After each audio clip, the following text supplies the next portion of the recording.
একজন 1 বলে শূন্য করেন মুশফিকুর রহিম, অধিনায়ক 2 বলে শূন্য করেন, সৌম্য সরকার 4 বলে শূন্য করেন, 10 ওভার 39 রান 5 উইকেট নাই। ওই ম্যাচে আপনি কি এক্সপেক্ট করেন ভারতের মতো দলের বিপক্ষে?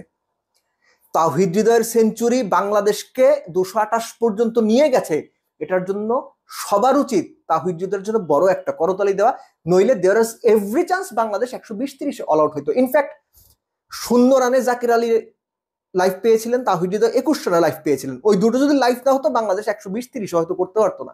এনিওয়েজ, বাংলাদেশের টপ অর্ডার কলাপস করার এই চিত্র নতুন কিছু না। বাংলাদেশ সবশেষ 3 বছরে যে ওয়ানডে ম্যাচগুলো খেলেছে, গড়ে 65% ম্যাচে 120 রানের মধ্যে বাংলাদেশ 4 থেকে 5 উইকেট হারিয়েছে। টপ অর্ডার নাই। তো বাংলাদেশ কিভাবে ভালো করবে? আপনি সবশেষ 3 সিরিজ হিসেব করেন না কেন? ওয়েস্ট ইন্ডিজের বিপক্ষে দ্বিতীয় ওয়ানডেতে বোধ হয় কত 104-5 রানে 4-5 উইকেট নাই। আফগানিস্তানের সঙ্গে এক ম্যাচে তো 120-এ 2 উইকেট, 143 অল আউট হলো। আরেকটায় 74 রানে 4 উইকেট। শ্রীলঙ্কার বিপক্ষে তৃতীয় ওয়ানডেতে বোধ হয় 130-এ 5 উইকেট।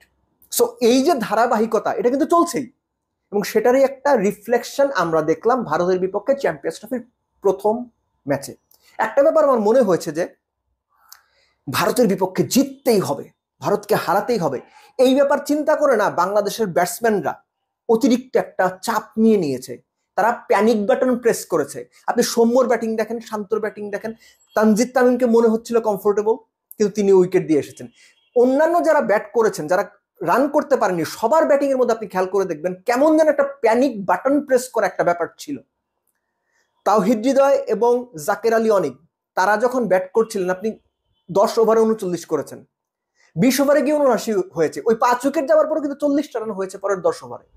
পরের 10 ওভারেও 30-32 রান হয়েছে। তারপর 30 থেকে 40, এই 10 ওভারে বাংলাদেশ প্রায় 53-54 রান করেছে। শুধু তাই নয়, 41 থেকে 45, এই 5 ওভারে বাংলাদেশ 47 রান করেছে। অর্থাৎ ওই উইকেটে একটু ধৈর্য ধরে, একটু মাথা খাটিয়ে খেললে ভালো করা সম্ভব ছিল। কিন্তু বাংলাদেশের টপ অর্ডার যথারীতি অভ্যেস মতো কলাপস করেছে। কোনো রকম ভালো পারফরমেন্স কিংবা কোনো রকম সাস্টেইনেবল পারফরমেন্স দিতে পারেনি, যেটা দলকে প্রোটেক্ট করতে পারে। আর এই প্রোটেক্ট বা সুরক্ষার প্রশ্নেই আসে যে আপনি যদি আপনার ঘরকে রং দিয়ে প্রোটেক্ট করতে চান, শাইন, গ্ল্যামার এবং প্রোটেকশন নিশ্চিত করতে চান, তাহলে আজই নিয়ে আসুন জাপানিজ টেকনোলজিতে প্রস্তুত পরিবেশ বান্ধব নিপ্পন পেইন্ট। বাংলাদেশ শেষ দিকে গিয়ে যখন ক্র্যাম্প করলেন তাওহিদ হৃদয়, তখনকার ফেসটা না পুরো ম্যাচের হিসাবটা বদলে দিয়েছে। একটা সময় মনে হচ্ছিল বাংলাদেশ 120-30 করবে, সেই বাংলাদেশ যখন মনে হচ্ছিল 250-60 করতে পারে। আপনি 215-16 রান হয়ে গেছে, বা 212 রান বোধ হয়েছিল, এক্স্যাক্টলি আমার মনে নেই, 45 ওভারে। আপনি যখন শেষ 5 ওভারে ওই অবস্থাতে গিয়ে 20টা রান করতে পারবেন না, শেষ 5 ওভারে যেখানে সবাই এক্সপেক্ট করছে 40-50 রান হবে, তখন আপনার মন খারাপ হতে বাধ্য। আমার মনে হয় সব ভক্তেরই হয়েছে। বাট বাংলাদেশের শুরুটা যদি আপনি ব্যাটারদের দিক থেকে খেয়াল করেন, তাহলে অত জঘন্য ব্যাটিং এর পরও 228 পর্যন্ত গিয়েছে। মানে এটা মনদের ভালো, ওই যে আমরা সম্মানটা মোটামুটি বেঁচেছে। এর আগে একটা ভিডিওতে আমি বলেছিলাম যে বাংলাদেশের বোলারদের মধ্যে তাসকিন বাদ দিলে অ্যাকচুয়ালি স্ট্রাইক বোলার খুঁজে পাওয়া মুশকিল। ভারতের সঙ্গে ম্যাচে কিন্তু সেটা প্রমাণ হয়ে গেছে আবারও।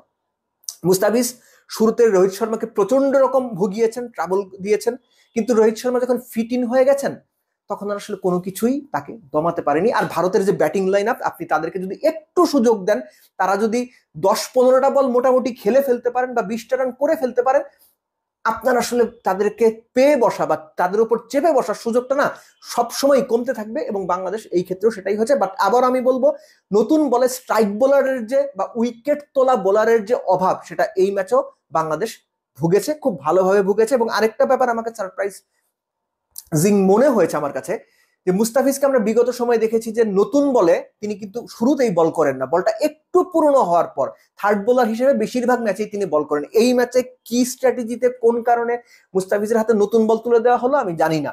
মুস্তাফিজ নতুন বলে খারাপ করেননি, হ্যাঁ প্রথম 4 ওভারে 34 দিয়েছেন, 1 ওভারে রোহিত শর্মা 12 নিয়েছেন, দেখতে ফিগার দেখে আপনার মনে হয় না তিনি ভালো বল করেননি, কিন্তু শুরুর দিকে তিনি একটা ওভার খুব ভালো বল করেছেন। কিন্তু হয় কি, একটা বোলার যখন পার্টিকুলার কোনো রোলে অভ্যস্ত হয়ে যায়, হুট করে একটা নতুন ম্যাচে, বিগ ম্যাচে এসে যত এক্সপিরিয়েন্স বোলারই হোক, তাকে যখন নতুন রোল আপনি দেবেন, তার জন্য অ্যাডপ্ট করতে সমস্যা হতে পারে, সেটা মুস্তাফিজ হোক, মিচেল স্টার্ক হোক, কিংবা অন্য যে কোনো বড় বোলার হোক। বাট অ্যাপার্ট ফ্রম এভরিথিং, বাংলাদেশের ব্যাটারদের পারফরমেন্স সত্যিকার অর্থেই খুবই বাজে, খুবই খারাপ টপ অর্ডারের পারফরমেন্স। তাওহিদ হৃদয় আমি বলবো যে he had a very good knock. ক্যাম্পটা না হলে হয়তো ডিফারেন্ট সিনারিও হতে পারতো, অন্যরকম কিছু আমরা এক্সপেক্ট করতে পারতাম। জাকের আলী অনেক তিনি চমৎকার একটা সাপোর্টিং রোল প্লে করেছেন, কিন্তু এই ব্যাটিংটা আমরা আসলে দেখতে চাইনি। আমরা বাংলাদেশকে টপ অর্ডারে 39 রানে 5 উইকেট হারানো দেখতে চাইনি। ম্যাচ হারা যেটা দ্যাটস এ ডিফারেন্ট কেস, কিন্তু যেভাবে বাংলাদেশের টপ অর্ডার ভেঙে পড়েছে, দিনের পর দিন ভেঙে পড়ছে হোয়াইট বল ক্রিকেটে, এটা দেখতে খারাপ লাগে। এবং এর চিকিৎসা কি সেটা আমরা কেউ জানি না।